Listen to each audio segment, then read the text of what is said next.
At first glance, this is a woodland like any other, but Eshel's community woodland is home to a very rare type of moth. This is a very special moth. It's called the current shoot borer, and until very recently it was only found at this place here in Eshel's in the whole of Scotland, and there's only about 20 sites in the whole of the UK.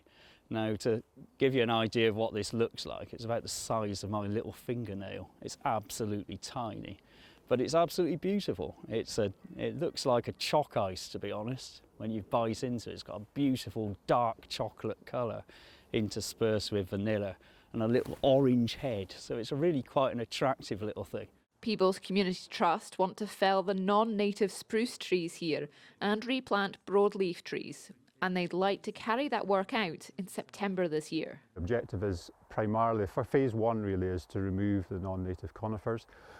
Originally there'd been some thought about removing those over a much longer phased period, but I think the decision was made that it would be better for the management of the woodland and the long-term composition of the wood to remove all the non-native species in one go. Despite it being a cold January day, the woodland is teeming with life, and this work will benefit other creatures too. I don't know if you can hear on the film, but there's blue tits knocking about in the woodland. There was a great spotted woodpecker knocking away on a tree a couple of minutes ago. There's dippers singing in the river over there, so it's fantastic for bird life.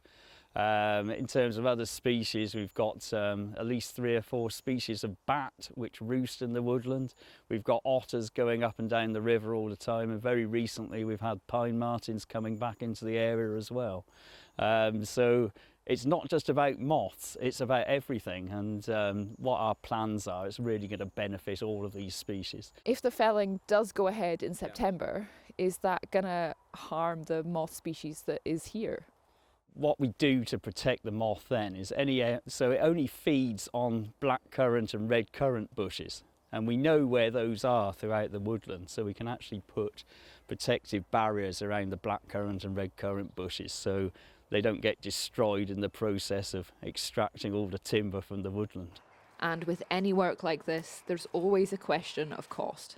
We're kind of hoping that it's going to be self-financing, so we're going to be taking quite a lot of spruce timber out of this woodland, which should have a saleable value, and we're hoping that that's going to be enough to cover our costs of all the timber extraction and the subsequent replanting. The woodland runs along the River Tweed and a local path between Peebles and Innerleithen, so the community can pass by enjoying the volunteers' efforts to preserve the area and the wildlife too.